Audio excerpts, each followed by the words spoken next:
Today, we're stepping into the bizarre and fascinating world of animal trials. Yes, you heard that right. Animals put on trial just like humans. Let's uncover these wild stories together. Our first story takes us to Falaise, France in 1386. Picture this: a sow dressed in human clothes, standing in a courtroom. The crime? Murdering an infant. This wasn't just any trial. The pig was given a full legal process, complete with a defense attorney. The townspeople of Falaise were horrified by the incident, and in a time when animals were sometimes seen as having human-like responsibility, the pig was found guilty and, believe it or not, executed by hanging. This case is one of the earliest and most famous examples of animal trials in medieval Europe, reflecting the complex relationship between humans and animals in the Middle Ages. Fast forward to 1474 in Basel, Switzerland. A rooster faced trial for the unnatural crime of laying an egg. Superstition led to the belief that this egg might hatch into a basilisk, a deadly serpent that could kill with a single glance. The court took these fears seriously, as people at the time were deeply influenced by folklore and superstition. The poor rooster, deemed a threat to the community, was found guilty and met a fiery end at the stake. This trial highlights the extent to which irrational fears and myths could influence legal decisions. In 1545, Saint-Julien, France, faced a unique legal battle, the trial of weevils. These tiny insects were accused of devouring the vineyards, a serious offense in a region heavily dependent on wine production. The weevils were given a defense lawyer who argued on their behalf. In a remarkable twist, the court granted the weevils a small vineyard to live in, away from the main crops. This decision reflects the legal principles of the time, where even pests could receive a fair trial and a compromise solution could be reached. In autumn, France, 1508, rats stood trial for eating the barley crop. The defense lawyer argued that his clients couldn't appear because they were dispersed across the region and had natural predators everywhere. This clever defense led to a trial delay and eventual dismissal. The case of the rats is a fascinating example of how legal representation and procedural fairness were extended to all beings, reflecting the nuanced views on justice during that period. Next, we have the trial of a mule in Marseille, France, in 1540.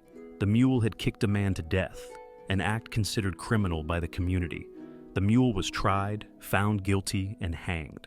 This case shows how even working animals weren't exempt from medieval justice, and how their actions were judged by human standards.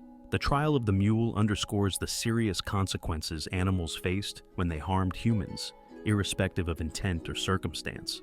One of the most shocking trials occurred in 1916 in Irwin, Tennessee. An elephant named Mary, part of a traveling circus, was sentenced to death by hanging for killing her trainer. The execution was a public spectacle, drawing a large crowd. This tragic story highlights the harsh and often cruel treatment of circus animals in the early 20th century.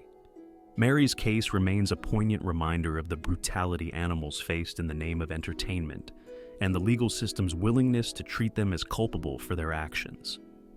In 1706, Vanves, France, saw the trial of a dog named Soter.